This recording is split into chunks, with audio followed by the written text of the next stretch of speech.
Welcome back. Last ವಿಡಿಯೋನಲ್ಲಿ ನಾವೇನು ಮಾಡಿದ್ವಿ ಅಂತಂದರೆ ಒಂದು ಡೆಸಿಮಲ್ ಎಕ್ಸ್ಪ್ಯಾನ್ಷನ್ ಕೊಟ್ಟಾಗ ಅದನ್ನು P/Q ಫಾರ್ಮಲ್ಲಿ ಯಾವ ರೀತಿ ಎಕ್ಸ್ಪ್ರೆಸ್ ಮಾಡಬೇಕು, ರ್ಯಾಷನಲ್ ನಂಬರ್, ಒಂದು ರ್ಯಾಷನಲ್ ನಂಬರ್ನ ಡೆಸಿಮಲ್ ಎಕ್ಸ್ಪ್ಯಾನ್ಷನ್ ಫಾರ್ಮಲ್ಲಿ ಕೊಟ್ಟಾಗ P/Q ಫಾರ್ಮಲ್ಲಿ ಯಾವ ರೀತಿ ಎಕ್ಸ್ಪ್ರೆಸ್ ಮಾಡಬೇಕು ಅಂತೇಳಿ ನೋಡಿದ್ವಿ. ಜೊತೆಗೆ ಡೆಸಿಮಲ್ ಎಕ್ಸ್ಪೆನ್ಷನಲ್ಲಿ ಎರಡು ರೀತಿಯ ಡೆಸಿಮಲ್ ಎಕ್ಸ್ಪೆನ್ಷನ್ ಬರುತ್ತೆ. ಒಂದು ಟರ್ಮಿನೇಟಿಂಗ್, ಇನ್ನೊಂದು ನಾನ್ ಟರ್ಮಿನೇಟಿಂಗ್ ರೆಕರಿಂಗ್ ಡೆಸಿಮಲ್ ಎಕ್ಸ್ಪೆನ್ಷನ್. ಯಾವ ರೀತಿ ಸಿಚುವೇಶನ್ ಇದ್ದಾಗ ಟರ್ಮಿನೇಟಿಂಗ್ ಬರುತ್ತೆ, ಯಾವ ರೀತಿ ಸಿಚುವೇಶನ್ ಇದ್ದಾಗ ನಾನ್ ಟರ್ಮಿನೇಟಿಂಗ್ ರೆಕರಿಂಗ್ ಡೆಸಿಮಲ್ ಎಕ್ಸ್ಪೆನ್ಷನ್ ಬರುತ್ತೆ ಅಂತೇಳಿ ಡಿಸ್ಕಸ್ ಮಾಡಿದ್ವಿ. ಈ ಕ್ಲಾಸಲ್ಲಿ ನಾವೇನು ಮಾಡೋಣ ಅಂತಂದರೆ, ಎರಡು ರ್ಯಾಷನಲ್ ನಂಬರ್ಗಳು ಕೊಟ್ಟಿದ್ದಾಗ ಆ ಎರಡು ರ್ಯಾಷನಲ್ ನಂಬರ್ಗಳ ನಡುವೆ ನಮಗೆ ಎಷ್ಟು ರ್ಯಾಷನಲ್ ನಂಬರ್ಸ್ ಬೇಕೋ ಅಷ್ಟು ರ್ಯಾಷನಲ್ ನಂಬರ್ಸ್ಗಳನ್ನು ಫೈಂಡ್ ಔಟ್ ಮಾಡೋದು. ಎರಡು ರ್ಯಾಷನಲ್ ನಂಬರ್ಸ್ ಕೊಟ್ಟಿರ್ತಾರೆ, A/B C/D ಅಂತ ಅಂದ್ಕೊಳ್ರಿ. ಆ ಎರಡು ರ್ಯಾಷನಲ್ ನಂಬರ್ಗಳ ನಡುವೆ ಒಂದು 10 ರ್ಯಾಷನಲ್ ನಂಬರ್ಸ್ನ ಫೈಂಡ್ ಮಾಡಿ, 15 ರ್ಯಾಷನಲ್ ನಂಬರ್ಸ್ನ ಫೈಂಡ್ ಮಾಡಿ, 8 ರ್ಯಾಷನಲ್ ನಂಬರ್ಸ್ನ ಫೈಂಡ್ ಮಾಡಿ. ಅಂದರೆ ನಾನು ಫೈಂಡ್ ಮಾಡಬೇಕಂತ ರ್ಯಾಷನಲ್ ನಂಬರ್ಸ್ ಆ ಎರಡು ರ್ಯಾಷನಲ್ ನಂಬರ್ಗಳ ನಡುವೆ ಇರಬೇಕು. ಈ ರೀತಿ ಕ್ವಶನ್ಸ್ಗಳನ್ನ ಕೇಳ್ತಾರೆ. ನಾವು ನಮಗೆ ಎಷ್ಟು ರ್ಯಾಷನಲ್ ನಂಬರ್ಸ್ನ ಫೈಂಡ್ ಮಾಡಿ ಅಂತ ಕೇಳಿರ್ತಾರಲ್ಲ ಅಷ್ಟು ರ್ಯಾಷನಲ್ ನಂಬರ್ಸ್ನ ಫೈಂಡ್ ಮಾಡ್ಬೋದು.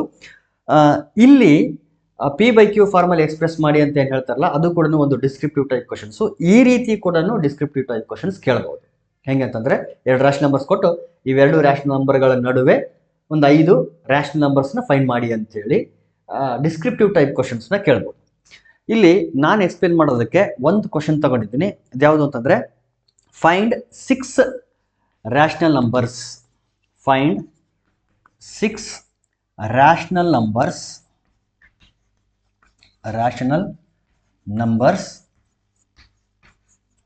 between 3 and 4. 3 and 4, 3 ಮತ್ತು 4ರ ನಡುವೆ ಎಷ್ಟು ರ್ಯಾಷನಲ್ ನಂಬರ್ಸ್ನ ಫೈಂಡ್ ಮಾಡಬೇಕಂದ್ರೆ, we have to find 6 rational numbers. Actually there will be infinite number of rational numbers, but ನಮಗೆ ಬೇಕಾಗಿರೋದು 6 ರ್ಯಾಷನಲ್ ನಂಬರ್ಸ್. ಈ ರೀತಿ ಕೊಟ್ಟಾಗ ನಾವೇನು ಮಾಡಬೇಕು ಅಂತಂದರೆ, ಫಸ್ಟ್ ಡಿನಾಮಿನೇಟರ್ಗಳು ಸೇಮ್ ಇದೆಯಾ ಅಂತ ನೋಡಬೇಕು. ಡಿನಾಮಿನೇಟರ್ಗಳು ಏನಾದರೂ ಸೇಮ್ ಇರಲಿಲ್ಲ ಅಂತಂದರೆ, ಈಕ್ವಲ್ ಇರಲಿಲ್ಲ ಅಂತಂದರೆ, ನಮ್ಮ ಫಸ್ಟ್ ಟಾಸ್ಕ್ ಏನಾಗಬೇಕು ಅಂತಂದರೆ ಆ ಡಿನಾಮಿನೇಟರ್ಗಳನ್ನು ಸೇಮ್ ಮಾಡಬೇಕು. ಹೆಂಗೆ ಸೇಮ್ ಮಾಡಬೇಕು ಅಂತಂದರೆ, ನ್ಯೂಮರೇಟರ್ಗೆ ಡಿನಾಮಿನೇಟರ್ಗೆ ಮತ್ತು ಅಲ್ಲಿ ನ್ಯೂಮರೇಟರ್ಗೆ ಡಿನಾಮಿನೇಟರ್ಗೆ ಒಂದು ಸ್ಪೆಸಿಫಿಕ್ ನಂಬರ್ನ ಮಲ್ಟಿಪ್ಲೈ ಮಾಡಿ ಡಿನಾಮಿನೇಟರ್ಗಳನ್ನು ಈಕ್ವಲ್ ಮಾಡ್ಕೋಬೇಕು.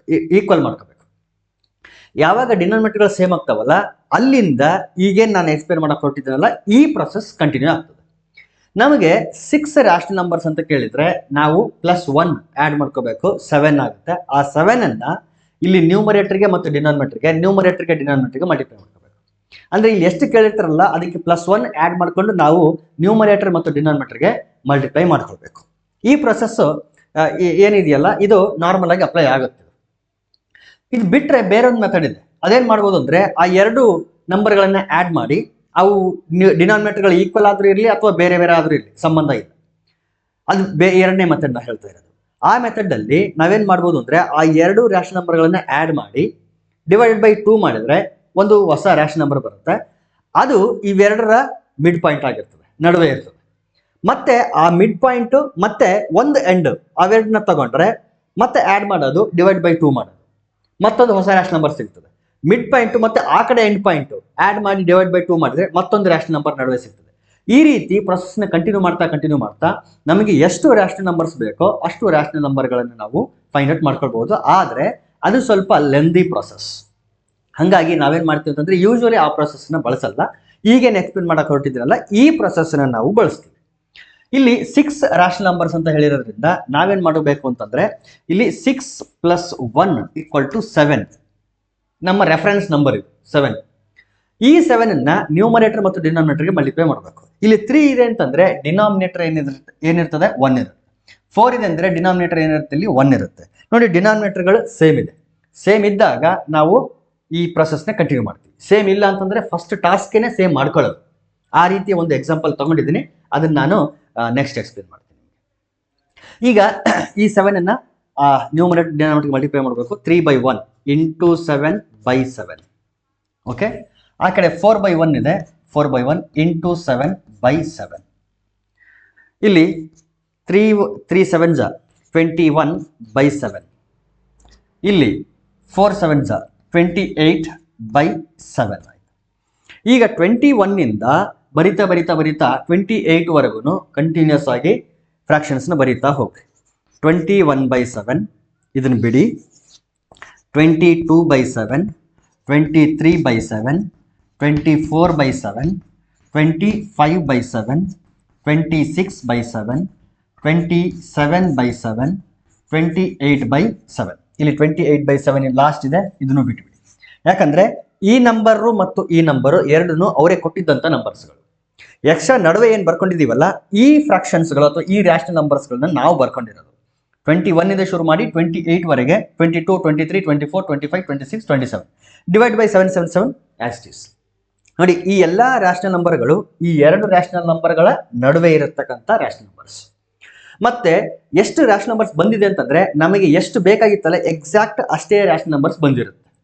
1, 2, 3, 4, 5, 6 ಈ ರೀತಿ ಎಕ್ಸಾಕ್ಟ್ ಯಾವಾಗ ಬರುತ್ತಂತಂದ್ರೆ ಇಲ್ಲಿ ನ್ಯೂಮರೇಟರ್ಗಳ ಡಿಫರೆನ್ಸು 1 ಇದ್ದಾಗ. ಜಾಸ್ತಿ ಇತ್ತು ಅಂತಂದ್ರೆ ಅಲ್ಲಿ ಜಾಸ್ತಿ ನಂಬರ್ಸ್ ಬರುತ್ತೆ, ಜಾಸ್ತಿ ರ್ಯಾಷನಲ್ ನಂಬರ್ಗಳು ಬರುತ್ತೆ. ನಮ್ಗೆ ಎಷ್ಟು ಬೇಕೋ ಅಷ್ಟನ್ನ ನಾವು ತಗೊಂಡ್ರೆ ಸಾಕು.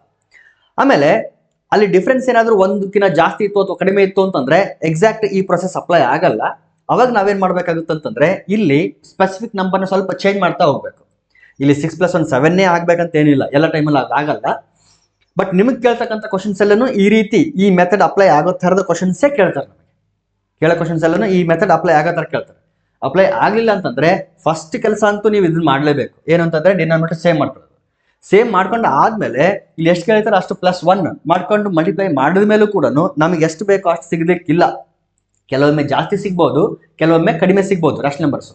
ಜಾಸ್ತಿ ಸಿಕ್ಕರೆ ತೊಂದರೆ ಇಲ್ಲ, ಅದರಲ್ಲಿ ನಮಗೆ ಬೇಕಾಗಿರೋಂಥ ಒಂದಷ್ಟು ರ್ಯಾಷನಲ್ ನಂಬರ್ಸ್ನ ತಗೊಂಡು ಉಳಿದನ್ನ ಬಿಟ್ಟು ಇಗ್ನೋರ್ ಮಾಡಿ ಅಷ್ಟು ಮಾತ್ರ ಅದರ ನಡುವೆ ಇರ್ತಕ್ಕಂಥ ರ್ಯಾಷನಲ್ ನಂಬರ್ಸ್ ಅಂತ ಎಕ್ಸ್ಪ್ರೆಸ್ ಮಾಡ್ಬೋದು.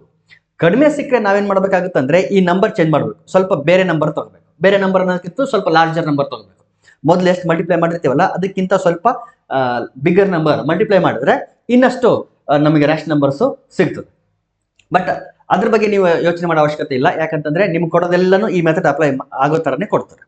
ಈಗ ಇದೇ ರೀತಿ ಕ್ವಶನ್ನು ಇನ್ನೊಂದು ತಗೊಳ್ಳೋಣ. Find 5 rational numbers. Find 5 rational numbers between 3/5 and 4/5. 3/5 and 4/5 ಅಂತ ಇದೆ. ಎಲ್ಲ ಪ್ರಾಸೆಸ್ ಆಸ್ ಇಟ್ ಈಸ್. ಇಲ್ಲಿ ಫಸ್ಟ್ ನಾವು ಅಬ್ಸರ್ವ್ ಮಾಡಬೇಕಾಗಿರೋದು ಡಿನಾಮಿನೇಟರ್ಗಳು ಸೇಮ್ ಇದಾವ ಇಲ್ಲ ಅಂತ. ಡಿನಾಮಿನೇಟರ್ಗಳು ಸೇಮ್ ಇದೆ, 5, 5 ಅಂತ ಇದೆ. ಸೊ ಡಿನಾಮಿನೇಟರ್ನ ಸೇಮ್ ಮಾಡ್ಕೊಳ್ಳೋಂಥ ಅವಶ್ಯಕತೆ ಇಲ್ಲ. ಈಗ 5 ರ್ಯಾಷನಲ್ ನಂಬರ್ಸ್ ಅಂತ ಹೇಳಿರೋದ್ರಿಂದ ನಾವು ಅದಕ್ಕೆ 1 ಆ್ಯಡ್ ಮಾಡ್ಕೊಂಡು 6 ಅಂತ ಬರ್ಕೊಳ್ತೀವಿ. ಇಲ್ಲಿ ಅವ್ರು ಕೊಟ್ಟಿರ್ತಕ್ಕಂಥ ರ್ಯಾಷನಲ್ ನಂಬರ್ಸ್ ಯಾವುದು ಅಂದರೆ 3/5 ಮತ್ತು 4/5. ಈಗ ನ್ಯೂಮರೇಟರ್ ಮತ್ತು ಡಿನಾಮಿನೇಟರ್ಗೆ ಎಷ್ಟು ಮಲ್ಟಿಪ್ಲೈ ಮಾಡ್ಬೇಕು ನಾವು? 6 ಅನ್ನು ಮಲ್ಟಿಪ್ಲೈ ಮಾಡಬೇಕು. Into 6 divided by 6 into 6 divided by 6 multiply ಮಾಡಿದರೆ 3 6 18 ಬೈ 5 6 30. ಇಲ್ಲಿ 4 6 24 ಡಿವೈಡ್ ಬೈ 5 6 30. ಈಗ 18ಇಂದ 24 ಬರೋವರೆಗೂ ಕಂಟಿನ್ಯೂಸ್ ಆಗಿ ಡಿವೈಡ್ ಬೈ 30 30 30 ಬರ್ತಾ ಏನು 30 ಇರೋ ಥರನೇ ನಾವೇನು ಮಾಡಬೇಕು ಅಂತಂದರೆ ಕಂಟಿನ್ಯೂಸ್ ಆಗಿ ರ್ಯಾಷನಲ್ ನಂಬರ್ಸ್ನ ಬರೀತಾ ಹೋಗಬೇಕು. 18/30, 19/30, 20/30, 21/30, 22/30, 24/30. ಇದು ಅವರೇ ಕೊಟ್ಟಿರ್ತಕ್ಕಂಥ ರ್ಯಾಷನಲ್ ನಂಬರ್. ಇದು ಕೂಡ ಅವರೇ ಕೊಟ್ಟಿರ್ತಕ್ಕಂಥ ರ್ಯಾಷನಲ್ ನಂಬರ್. ಓಕೆ, ಇನ್ನೊಂದು ಮಿಸ್ ಆಗಿದೆ ನೋಡಿ, 22 ಆದ್ಮೇಲೆ 23/30. 23/30 ನೋಡಿ, 1 2 3 4 5 ನಮಗೆ ಬೇಕಾಗಿದ್ದು 5 ರ್ಯಾಷನಲ್ ನಂಬರ್ಸು. ಇಲ್ಲಿ ಕೂಡ ಬಂದಿದ್ದು 5 ರ್ಯಾಷನಲ್ ನಂಬರ್ಸ್. ಸೊ ಈ ರೀತಿ ನಾವೇನು ಮಾಡ್ತೀವಿ ಅಂತಂದರೆ 2 ರ್ಯಾಷನಲ್ ನಂಬರ್ಸ್ಗಳನ್ನ ಕೊಟ್ಟಾಗ ಅವೆರಡರ ನಡುವೆ ನಮಗೆ ಎಷ್ಟು ರ್ಯಾಷನಲ್ ನಂಬರ್ಸ್ ಬೇಕೋ ಅಷ್ಟು ರ್ಯಾಷನಲ್ ನಂಬರ್ಸ್ನ ಫೈಂಡ್ ಔಟ್ ಮಾಡ್ಕೊಳ್ತೀವಿ. ಇದು ಏನು ಅಂತಂದರೆ ಡಿನಾಮಿನೇಟರ್ಗಳು ಸೇಮ್ ಇದ್ದಾಗ. ಒಂದು ವೇಳೆ ಡಿನಾಮಿನೇಟರ್ಗಳು ಸೇಮ್ ಇಲ್ಲ ಅಂತಂದರೆ ಆವಾಗ ಯಾವ ರೀತಿ ಮಾಡಬೇಕು ಹೇಳಿದ್ದೀನಿ ಆಲ್ರೆಡಿ. ನಾವು ಇಲ್ಲಿ 1/2 2/3 ಅಂತ ತಗೊಳ್ಳಿ. 1/2 2/3 ಇಲ್ಲಿ 5 ರ್ಯಾಷನಲ್ ನಂಬರ್ಸೇ ಇರಲಿ. ನೋಡಿ, ಮೊದಲು ಎರಡು ಕ್ವಶನ್ಸ್ಗೂ ಈ ಕ್ವಶನ್ಸ್ಗೂ ಏನ್ ವ್ಯತ್ಯಾಸ ಇದೆ ಅಂತಂದ್ರೆ, ಮೊದಲ ಎರಡು ಕ್ವಶನ್ಸ್ ಅಲ್ಲಿ ಡಿನಾಮಿನೇಟರ್ ಸೇಮ್ ಇತ್ತು. ಫಸ್ಟ್ ಕ್ವಶನ್ ಅಲ್ಲಿ ಡಿನಾಮಿನೇಟರ್ 1 1 ಅಂತ ಇತ್ತು. ಎರಡನೇ ಕ್ವಶನ್ ಅಲ್ಲಿ ಡಿನಾಮಿನೇಟರ್ ಎಷ್ಟಿತ್ತು, 5 ಅಂತ 5 5 ಅಂತ ಇತ್ತು. ಈ ಕ್ವಶನ್ ಅಲ್ಲಿ ಡಿನಾಮಿನೇಟರ್ಗಳು ಬೇರೆ ಬೇರೆ ಇದೆ. ಸೊ ನಮ್ಮ ಮೊದಲನೇ ಟಾಸ್ಕ್ ಏನು ಅಂತಂದ್ರೆ ಡಿನಾಮಿನೇಟರ್ಗಳನ್ನ ಸೇಮ್ ಮಾಡ್ಕೊಳ್ಳೋದು. ಇಲ್ಲಿ 1/2 ಇದೆ, ಇಲ್ಲಿ 2/3 ಇದೆ. ಏನನ್ನ ನಾನು ಮಲ್ಟಿಪ್ಲೈ ಮಾಡಿದ್ರೆ, ಮತ್ತೆ ಮಲ್ಟಿಪ್ಲೈ ಮಾಡ್ಬೇಕಂತಂದ್ರೆ ನ್ಯೂಮರೇಟರ್ಗೂ ಮಲ್ಟಿಪ್ಲೈ ಮಾಡಬೇಕು, ಡಿನಾಮಿನೇಟರ್ಗೂ ಮಲ್ಟಿಪ್ಲೈ ಮಾಡಬೇಕು. ಯಾಕಂದ್ರೆ ಬ್ಯಾಲೆನ್ಸ್ಡ್ ಆಗ್ಬೇಕು, ಅವ್ರೇನ್ ಕೊಟ್ಟಿರ್ತಾರಲ್ಲ ಅದೇ ಉಳಿಬೇಕು. ನಾನು ಡಿವೈಡ್ ಮಲ್ಟಿಪ್ಲೈ ಎಲ್ಲ ಮಾಡಿದ್ಮೇಲೆ 1/2ಗೆ 1/2ನೇ ಉಳಿಬೇಕು ಹೊರತು ಮತ್ತೆ ಬೇರೆ ವ್ಯಾಲ್ಯೂ ಬರೋ ಥರ ಇರಬಾರ್ದು. ಹಾಗಾಗಿನೇ ನಾವೇನ್ ಮಾಡ್ತೀವಿ ಅಂತಂದ್ರೆ ನ್ಯೂಮರೇಟರ್ಗೂ ಮಲ್ಟಿಪ್ಲೈ ಮಾಡ್ತೀವಿ, ಡಿನಾಮಿನೇಟರ್ಗೂ ಮಲ್ಟಿಪ್ಲೈ ಮಾಡ್ತೀವಿ. ಯಾವುದೋ ಒಂದಕ್ಕೆ ಮಲ್ಟಿಪ್ಲೈ ಮಾಡಿದ್ರೆ ಅದು ಮತ್ತೆ ಅನರ್ಥ ಆಗ್ತದೆ. ಹಾಗಾದ್ರೆ ಯಾವ ನಂಬರ್ನ ಮಲ್ಟಿಪ್ಲೈ ಮಾಡಬೇಕು ಅಂತ ಹೆಂಗ್ ಗೊತ್ತಾಗುತ್ತೆ ನಮಗೆ ಅಂತಂದ್ರೆ, ಏನೂ ಇಲ್ಲ, ಸಮ್ ಆಫ್ 2 ರ್ಯಾಷನಲ್ ನಂಬರ್ಸು ಅಥವಾ ಸಮ್ ಆಫ್ 2 ಫ್ರಾಕ್ಷನ್ಸ್ ಮಾಡಬೇಕಾದ್ರೆ, ಡಿಫರೆನ್ಸ್ ಆಫ್ 2 ಫ್ರಾಕ್ಷನ್ಸ್ ಮಾಡಬೇಕಾದ್ರೆ ನಾವೇನ್ ಮಾಡ್ತೀವಿ ಅದೇ ಪ್ರಾಸೆಸ್ ಇಲ್ಲೂ ಕೂಡ ಅಪ್ಲೈ ಆಗೋದು. ಏನು ಅಂತಂದ್ರೆ ಡಿನಾಮಿನೇಟರ್ಗಳು ಬೇರೆ ಬೇರೆ ಇದ್ದಾಗ ಅವುಗಳ LCM ತಗೊಳ್ರಿ. 2 ಮತ್ತು 3 ಅವುಗಳ LCM ಎಷ್ಟು ಅಂತಂದ್ರೆ 6. 6 is the LCM of 2 and 3. ಇಲ್ಲಿ 6 ಬಂದಿದೆ ಅಂತಂದ್ರೆ 2ಗೆ ಏನ್ ಮಲ್ಟಿಪ್ಲೈ ಮಾಡಿದ್ರೆ 6 ಆಗುತ್ತೆ ಅಂದ್ರೆ 3 ಮಲ್ಟಿಪ್ಲೈ ಮಾಡಿದ್ರೆ 6 ಆಗ್ತದೆ. 2 3 is 6. ಈ 3 ಡಿನಾಮಿನೇಟರ್ ಮಲ್ಟಿಪ್ಲೈ ಮಾಡಿದ್ಮೇಲೆ ನ್ಯೂಮರೇಟರ್ಗೂ ಕೂಡ ಮಲ್ಟಿಪ್ಲೈ ಮಾಡಬೇಕು. ಯಾಕಂದ್ರೆ 2 ಕ್ಯಾನ್ಸಲ್ ಆದ್ರೆ 1/2 ಆಸ್ ಇಟ್ ಈಸ್ ಉಳಿತದೆ. ಸೇಮ್ ಅದೇ ರೀತಿ 3ಗೆ ಎಷ್ಟು ಮಲ್ಟಿಪ್ಲೈ ಮಾಡಿದ್ರೆ 6 ಆಗ್ತದೆ, 3ಗೆ 2 ಮಲ್ಟಿಪ್ಲೈ ಮಾಡಿದ್ರೆ 6 ಆಗ್ತದೆ. Therefore 3 2s are 6. ಯಾವಾಗ ಡಿನಾಮಿನೇಟರ್ ಮಲ್ಟಿಪ್ಲೈ ಮಾಡಿದ್ರೋ ನ್ಯೂಮರೇಟರ್ಗೂ ಕೂಡ ಮಲ್ಟಿಪ್ಲೈ ಮಾಡಿ. ಈಗ ಹೊಸ ಫ್ರಾಕ್ಷನ್ಸ್ ಬಂತು, ಹೊಸ ಫ್ರಾಕ್ಷನ್ಸ್ ಅಥವಾ ಹೊಸ ರ್ಯಾಷನಲ್ ನಂಬರ್ಸ್ ಅಂತ ಹೇಳ್ಬೋದು. 1 3s are 3 divided by 2 3s are 6. ಇಲ್ಲಿ 2 2s are 4 divided by 3 2s are 6. 3/6 4/6 ಈಗ ಬಂತು. ಈಗ ಇಲ್ಲಿವರೆಗೂ ನಾವು ಮಾಡಿದ್ದೇನು ಅಂತಂದ್ರೆ ಬರೀ ಡಿನಾಮಿನೇಟರ್ಗಳನ್ನ ಈಕ್ವಲ್ ಮಾಡ್ಕೊಳ್ಳೋಂಥ ಕೆಲಸ ಮಾತ್ರ ಮಾಡಿದ್ದು. ಈಗ ನೆಕ್ಸ್ಟ್ ಕೆಲಸ ಶುರುವಾಗ್ತದೆ. 5 ರ್ಯಾಷನಲ್ ನಂಬರ್ಸ್ ಅಂತಂದ್ರೆ +1 ಮಾಡಿ ಎಷ್ಟು ಮಲ್ಟಿಪ್ಲೈ ಮಾಡಬೇಕು ಅಂತ ಡಿಸೈಡ್ ಮಾಡೋದು. 5 ಇದೆ ಅಂತಂದ್ರೆ +1 ಮಾಡಬೇಕು. 5 + 1 that is 6. ಈ 6 ಅನ್ನ ನ್ಯೂಮರೇಟರ್ ಮತ್ತು ಡಿನಾಮಿನೇಟರ್ಗೆ ಮಲ್ಟಿಪ್ಲೈ ಮಾಡಬೇಕು. ಲಾಸ್ಟ್ ಎರಡು ಕ್ವಶನ್ಸು ಈ ಸ್ಟೆಪ್ ಇಂದ ಶುರುವಾಗಿತ್ತು. ಡಿನಾಮಿನೇಟರ್ಗಳನ್ನ ಸೇಮ್ ಕೊಟ್ಟಿದ್ದ, ಇಲ್ಲಿಂದ ಶುರು ಮಾಡಿದ್ವಿ ನಾವು ಆ ಥರ. ಸೊ 3/6 ಇಂಟು 6/6, ಇಲ್ಲಿ 4/6 ಇದೆ, into 6/6. This is equal to 3 6 18 divided by 6 6 36. ಇದೆಷ್ಟಾಗುತ್ತೆ ಅಂದರೆ 24/36 ಆಗ್ತದೆ. 24/36. ಸೊ ಈ ಎರಡು ರ್ಯಾಷನಲ್ ನಂಬರ್ಸ್ಗಳ ನಡುವೆ ರ್ಯಾಷನಲ್ ನಂಬರ್ಸ್ನ ಬರಿತಾ ಹೋಗ್ಬೇಕು 18 ಇಂದ 24 ಬರೋವರೆಗೆ. 18/36. 18 ಆದಮೇಲೆ 19 20 21 22 23 24. 24/36. ನೋಡಿ, ಲಾಸ್ಟ್ ರ್ಯಾಷನಲ್ ನಂಬರ್ ಯಾವುದು ಅಂದರೆ 24/36. ಇದು ಅವರೇ ಕೊಟ್ಟಿದ್ದಂಥ ರ್ಯಾಷನಲ್ ನಂಬರು, ಇದು ಕೂಡ ಅವರೇ ಕೊಟ್ಟಿರುವಂಥ ರ್ಯಾಷನಲ್ ನಂಬರು. ನಡುವೆ ಎಷ್ಟು ರ್ಯಾಷನಲ್ ನಂಬರ್ಸ್ ಬಂತು? 1 2 3 4 5 ರ್ಯಾಷನಲ್ ನಂಬರ್ಸ್. ಸೊ ಡಿನಾಮಿನೇಟರ್ಗಳು ಬೇರೆ ಬೇರೆ ಇತ್ತು ಅಂತಂದ್ರೆ first task is to make them equal by multiplying a suitable value. So ಡಿನಾಮಿನೇಟರ್ಗಳು ಯಾವಾಗ ಸೇಮ್ ಆಗ್ತದಲ್ಲ ಅವಾಗ ನೆಕ್ಸ್ಟ್ ಏನು ಮಾಡಬೇಕು, ಎಷ್ಟು ಬೇಕೋ ಅಷ್ಟಕ್ಕೆ ಒಂದನ್ನು ಆ್ಯಡ್ ಮಾಡಿ ಆ ವ್ಯಾಲ್ಯೂನ ನ್ಯೂಮರೇಟರ್ ಮತ್ತು ಡಿನಾಮಿನೇಟರ್ಗೆ ಮಲ್ಟಿಪ್ಲೈ ಮಾಡಿ ಕಂಟಿನ್ಯೂಸ್ ಆಗಿ ಬರೆದ್ಬಿಟ್ರೆ ನಮ್ಗೆ ಎಷ್ಟು ರ್ಯಾಷನಲ್ಸ್ ಬೇಕಲ್ಲ ಅಷ್ಟು ರ್ಯಾಷನಲ್ ನಂಬರ್ಸು ನಮ್ಗೆ ಸಿಗ್ತದೆ. ಸೊ ಇದು ಏನಾಯಿತು ಅಂತಂದರೆ ರ್ಯಾಷನಲ್ ನಂಬರ್ಸ್ಗೆ ಸಂಬಂಧಪಟ್ಟಂಥ ಟಾಪಿಕ್ಸ್ ಆಯಿತು. P/Q ಫಾರ್ಮುಲಾ ಎಕ್ಸ್ಪ್ರೆಸ್ ಮಾಡೋದು, ಆಮೇಲೆ ಟರ್ಮಿನೇಟೆಡ್ ಮತ್ತು non terminated decimal expansion, recurring decimal expansion ಯಾವಾಗ ಬರುತ್ತೆ, ಮತ್ತು ಕೊಟ್ಟಿರ್ತಕ್ಕಂಥ ರ್ಯಾಷನಲ್ ನಂಬರ್ಸ್ಗಳ ನಡುವೆ ನಾವೇನು ಮಾಡ್ತೀವಿ ಅಂತಂದರೆ ಎಷ್ಟು ಬೇಕೋ ಅಷ್ಟು ರ್ಯಾಷನಲ್ ನಂಬರ್ಸನ್ನು ಬರೀತಕ್ಕಂಥ ಕೆಲಸ ಮಾಡಿದ್ವಿ. ಈಗ ನಾವು ನೆಕ್ಸ್ಟ್ ಟೈಪ್ ಆಫ್ ನಂಬರ್ಸ್ಗೆ ಹೋಗೋಣ, ಇರ್ರ್ಯಾಷನಲ್ ನಂಬರ್ಸ್. ಇರ್ರ್ಯಾಷನಲ್ ನಂಬರ್ಸ್ ಅಂದರೆ ಏನು ಅಂತೇಳಿ ಒಂದು ಸ್ವಲ್ಪ ಬ್ರೀಫ್ ಆಗಿ ಡಿಸ್ಕಸ್ ಮಾಡಿದ್ದೀವಿ, ಆದರೆ ಈಗ ಒಂದು ಸ್ವಲ್ಪ ಡೀಟೇಲ್ ಆಗಿ ನೋಡೋಣ. ಇರ್ರ್ಯಾಷನಲ್ ನಂಬರ್ಸ್, ಅಭಾಗಲಬ್ಧ ಸಂಖ್ಯೆಗಳು. ಅಭಾಗಲಬ್ಧ ಸಂಖ್ಯೆಗಳು ಅಂತ ಕರಿತೀವಿ ಕನ್ನಡದಲ್ಲಿ. ಇರ್ರ್ಯಾಷನಲ್ ನಂಬರ್ಸ್ನ ಅಲ್ಲಿ ಯಾವ ರೀತಿ ಡಿಫೈನ್ ಮಾಡಿದ್ವಿ ಅಂತಂದರೆ ಅದನ್ನು Q ಕಾಂಪ್ಲಿಮೆಂಟ್ ಅಂತ ಬರೆದಿದ್ವಿ, ಅಥವಾ IR ಅಂತ ಕೂಡ ಕೆಲವರು ಬರೀತಾರೆ. All those real numbers such that x is not equal to q.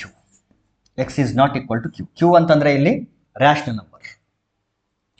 Real number ಆಗಿರಬೇಕು, ಆದರೆ ರ್ಯಾಷನಲ್ ನಂಬರ್ ಆಗಿರಬಾರ್ದು. ಸೊ ರಿಯಲ್ ನಂಬರ್ ಆಗಿದ್ದು ರ್ಯಾಷನಲ್ ನಂಬರ್ ಆಗಿರಬಾರ್ದು ಅಂದ್ರೆ ಅರ್ಥ ಏನು? That should be an irrational number. ಇದನ್ನ ರ್ಯಾಷನಲ್ ನಂಬರ್ಸ್ನ ಯಾವ ರೀತಿ ನಾವು ಡೆಸಿಮಲ್ ಎಕ್ಸ್ಪೆನ್ಷನ್ ಅನ್ನ ಯೂಸ್ ಮಾಡ್ಕೊಂಡು ಡಿಫೈನ್ ಮಾಡಿದ್ವಲ್ಲ, ಅದೇ ರೀತಿ ಇರ್ಯಾಷನಲ್ ನಂಬರ್ಸ್ ಅನ್ನು ಕೂಡ ಡೆಸಿಮಲ್ ಎಕ್ಸ್ಪೆನ್ಷನ್ ಯೂಸ್ ಮಾಡಿಕೊಂಡು ನಾವು ಡಿಫೈನ್ ಮಾಡ್ತೀವಿ.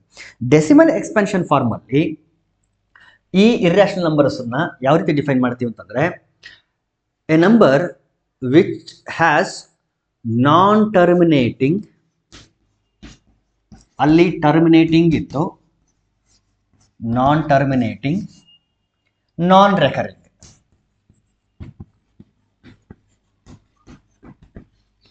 ನಾನ್ ರೆಕರಿಂಗ್, ನಾನ್ terminating, decimal expansion. Decimal expansion ನೋಡಿ, ರ್ಯಾಷನಲ್ ನಂಬರ್ಸ್ ಅಂತ ಬಂದಾಗ ಅಲ್ಲಿ ಒಂದು ಟರ್ಮಿನೇಟಿಂಗ್ ಡೆಸಿಮಲ್ ಎಕ್ಸ್ಪ್ಯಾನ್ಷನ್ ಇರ್ತಿತ್ತು, ಇಲ್ಲ ನಾನ್ ಟರ್ಮಿನೇಟಿಂಗ್ ಡೆಸಿಮಲ್ ಎಕ್ಸ್ಪ್ಯಾನ್ಷನ್ ಅಂತ ಬಂದಾಗ ರೆಕರಿಂಗ್ ಡೆಸಿಮಲ್ ಎಕ್ಸ್ಪ್ಯಾನ್ಷನ್ ಇರ್ತಿತ್ತು. ಟರ್ಮಿನೇಟ್ ಆದರೆ ನೋ ಪ್ರಾಬ್ಲಮ್, ನಾನ್ ಟರ್ಮಿನೇಟ್ ಆಯಿತು ಅಂತಂದ್ರೆ ರೆಕರಿಂಗ್ ಡೆಸಿಮಲ್ ಎಕ್ಸ್ಪ್ಯಾನ್ಷನ್ ಬರ್ತಿತ್ತು. ಆದರೆ ಇಲ್ಲಿ ನಾನ್ ಟರ್ಮಿನೇಟಿಂಗ್ ಇರುತ್ತೆ, ಜೊತೆಗೆ ನಾನ್ ರೆಕರಿಂಗ್ ಡೆಸಿಮಲ್ ಎಕ್ಸ್ಪ್ಯಾನ್ಷನ್ ಇರುತ್ತೆ. ಅಂದರೆ ಡಿವೈಡ್ ಮಾಡಿ ಆದಮೇಲೆ ನೀವು ಒಂದು ಎಕ್ಸಾಂಪಲ್ ಕೊಡಿದ್ರೆ 2.5342172908 ಈ ರೀತಿ ಯಾವುದೇ ಒಂದು ಪ್ಯಾಟರ್ನ್ ಇರಲ್ಲ, ಯಾವುದೋ ಒಂದು ಬ್ಲಾಕ್ ರಿಪೀಟ್ ಆಗ್ತಿರಲ್ಲ.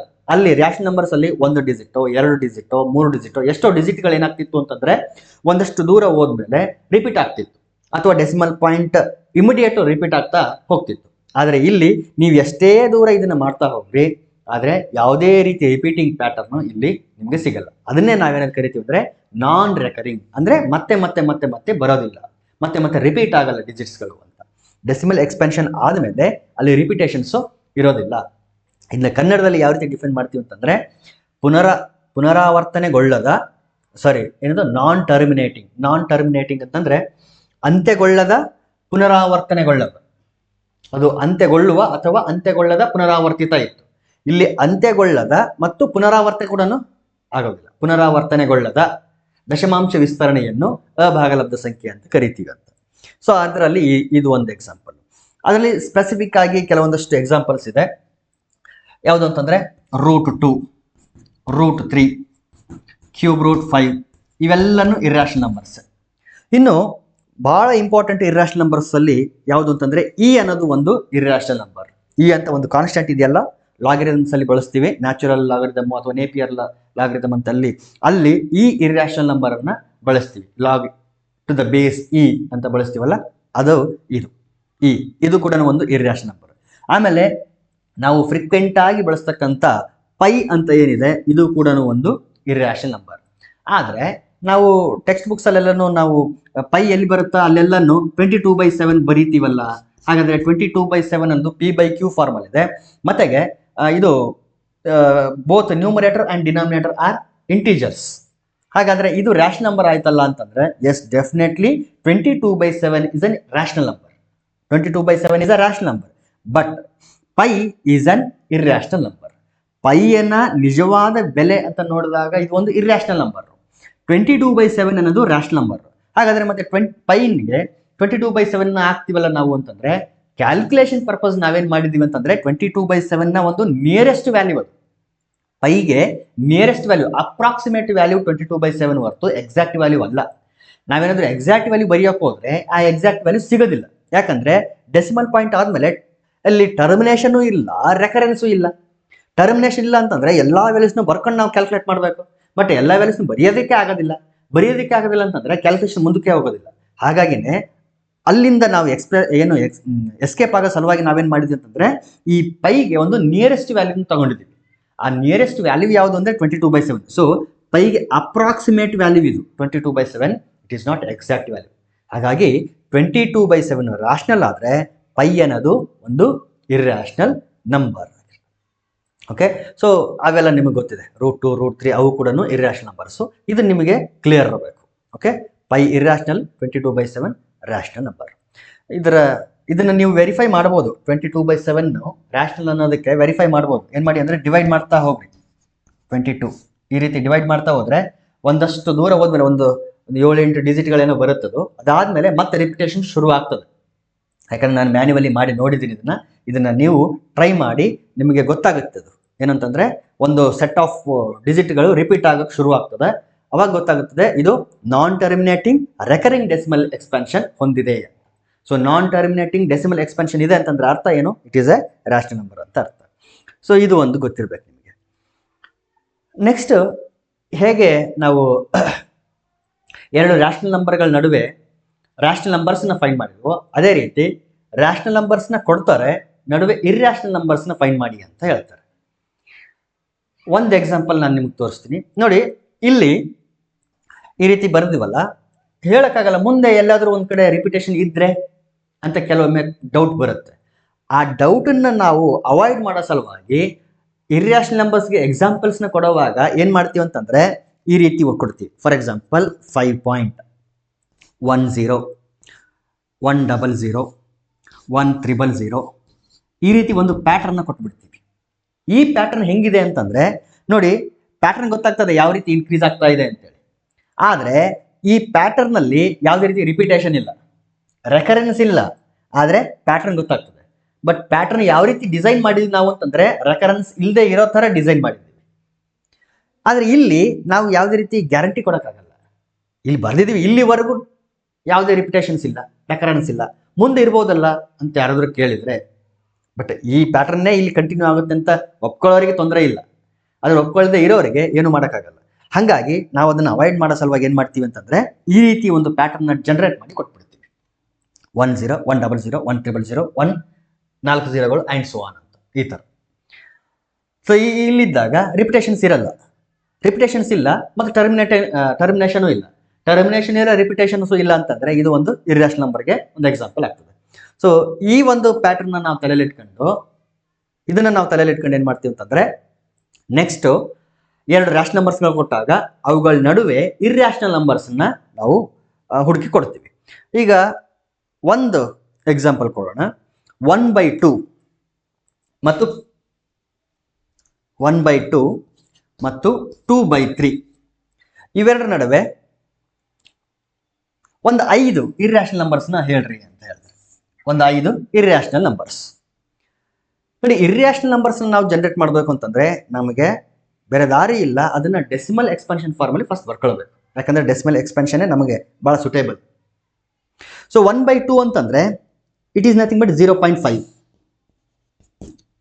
2/3 ಅಂತಂದ್ರೆ 0.666 ಐ ಥಿಂಕ್. ಎಸ್, 0.6666 ಆಗ್ತದೆ. ಈಗ ನನ್ನ ಇರ್ಯಾಷನಲ್ ನಂಬರ್ ಏನಿರುತ್ತೆ ಅದು ಏನಿರಬೇಕು ಅಂತಂದ್ರೆ 0.5ಗಿಂತ ದೊಡ್ಡದಿರಬೇಕು, 0.66ಗಿಂತ ಕಡಿಮೆ ಇರಬೇಕು. ಮತ್ತೆ ಆ ರೀತಿ ಎಷ್ಟು ಇರ್ಯಾಷನಲ್ ನಂಬರ್ಸ್ನ ಕೊಡ್ಬೇಕು ನಾನು? 5. Actually there will be infinite number of irrational numbers. ಈ ಎರಡು ರ್ಯಾಷನಲ್ ನಂಬರ್ಸ್ಗಳ ನಡುವೆನೆ ಇನ್ಫೈನೈಟ್ ರ್ಯಾಷನಲ್ಸು ಇರುತ್ತೆ, ಇನ್ಫೈನೈಟ್ ಇರ್ಯಾಷನಲ್ಸು ಇರುತ್ತೆ. ಅದರಲ್ಲಿ ನನಗೆ ಬೇಕಾಗಿರೋದು ಒಂದು 5 ಅಷ್ಟೇ. ಹಾಗಾದ್ರೆ ನಾನು ಜನರೇಟ್ ಮಾಡಬೇಕಾಗಿರೋದು 0.5ಗಿಂತ ದೊಡ್ಡದಿರಬೇಕು, 0.666 ಇದೆಯಲ್ಲ ಅದಕ್ಕಿಂತ ಚಿಕ್ಕದಿರಬೇಕು. ನೋಡಿ ಯಾವ ರೀತಿ ಜನರೇಟ್ ಮಾಡ್ತೀನಿ ಅಂತ. 0.5 ಆದ್ಮೇಲೆ ಒಂದೇ ಒಂದು ಡಿಜಿಟ್ ನೀವು ಎಕ್ಸ್ಟ್ರಾ ಆಡ್ ಮಾಡಿದ್ರಿ ಅಂತಂದ್ರೆ that will be greater than 0.5.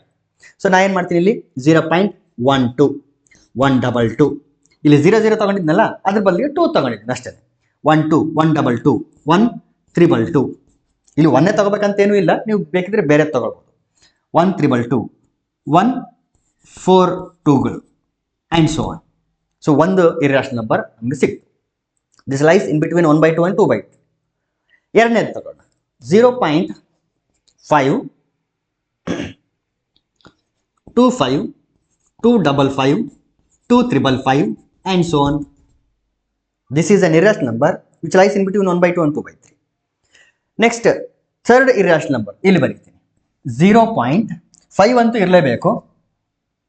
2 ಬದಲಿಗೆ 3 ತಗೊಳ್ರಿ. 36, 366, 366 and so on. 3 irrational number ಸಿಕ್ತು. ಈಗ ನೆಕ್ಸ್ಟ್ ಇರ್ಯಾಷನಲ್ ನಂಬರ್ 0.6ನ ಹೆಲ್ಪ್ ತಗೊಳ್ತೀನಿ. ಈಗ 0.6, ಬಟ್ ನೆಕ್ಸ್ಟ್ ಏನಾಗಿದೆಯಲ್ಲ ಇದು 666 ಅಂತ ಇದೆ, ಅದಕ್ಕಿಂತ ನಾನು ಕಡಿಮೆ ಬರಬೇಕಲ್ಲ. ಸೊ 0.65 ಯಾವಾಗ 0 ಕಂಪೇರ್ ಮಾಡ್ತೀರಿ, ಎರಡು ಈಕ್ವಲ್ ಆಗಿದೆ. ಪಾಯಿಂಟ್ ಆದಮೇಲೆ ಫಸ್ಟ್ ಡಿಜಿಟ್ ಸೇಮ್ ಇದೆ, ನೆಕ್ಸ್ಟ್ ಡಿಜಿಟ್ ನೋಡಿ, ಇಲ್ಲಿ 6 ಇದೆ, ಇಲ್ಲಿ 5 ಇದೆ. So this will be less than this one. 0.66 ಗಿಂತ ಈಗ ಕಡಿಮೆ ಆಗಿಬಿಟ್ಟು. ಈಗ ಕಂಟಿನ್ಯೂ ಮಾಡಿ. 51, 511, 5311 and so on. 0.642, 422, 4322 and so. So ಈ ರೀತಿ ನಾವು ಎಷ್ಟು ಬೇಕಾದರೂ ಇರ್ಯಾಷನಲ್ ನಂಬರ್ಸ್ಗಳನ್ನ ಜನರೇಟ್ ಮಾಡ್ತಾ ಹೋಗ್ಬೋದು. ಓಕೆ, ಸೊ ಇಷ್ಟಿರಲಿ ಈ ಕ್ಲಾಸಲ್ಲಿ. ನೆಕ್ಸ್ಟ್ ಕ್ಲಾಸಲ್ಲಿ ನಾವೇನು ಮಾಡೋಣ ಅಂತಂದರೆ, ನೆಕ್ಸ್ಟ್ ಕ್ಲಾಸಲ್ಲಿ ಇರ್ಯಾಷನಲ್ ನಂಬರ್ಸ್ಗಳೇ, ಅದರಲ್ಲಿ ರ್ಯಾಷನಲ್ಲು, ಇರ್ಯಾಷನಲ್ಗು ಮತ್ತು ರಿಯಲ್ ಇವುಗಳ ಆಪರೇಷನ್ಸ್ನ ನೋಡೋಣ. ಆ್ಯಡ್ ಮಾಡೋದು, ಸಬ್ಟ್ರಾಕ್ಟ್ ಮಾಡೋದು, ಮಲ್ಟಿಪ್ಲೈ ಮಾಡೋದು, ಆಮೇಲೆ ಡಿನಾಮಿನೇಟರ್ಗಳಲ್ಲಿ ಇರ್ಯಾಷನಲ್ಸ್ ಬರುತ್ತೆ, ಅದನ್ನು ರ್ಯಾಷನಲೈಸ್ ಮಾಡೋದು. ಒಂದು ರ್ಯಾಷನಲ್ ನಂಬರ್, ಇದು ಇರ್ಯಾಷನಲ್ ನಂಬರ್ನ ಕೊಟ್ಟರೆ ಅದನ್ನು ರ್ಯಾಷನಲೈಸ್ ಯಾವ ರೀತಿ ಮಾಡಬೇಕು, ಅದನ್ನು ರ್ಯಾಷನಲೈಸಿಂಗ್ ಫ್ಯಾಕ್ಟರ್ ಅಂತ ಕರಿತೀವಿ. ಸೊ ಯಾವ ರೀತಿಯ ರ್ಯಾಷನಲೈಸಿಂಗ್ ಫ್ಯಾಕ್ಟರ್ಸ್ ಇರುತ್ತೆ, ಅದನ್ನು ನಾವೇನು ಮಾಡೋಣ ಅಂತಂದರೆ ನೆಕ್ಸ್ಟ್ ಕ್ಲಾಸಲ್ಲಿ ಡಿಸ್ಕಸ್ ಮಾಡೋಣ. ಓಕೆ.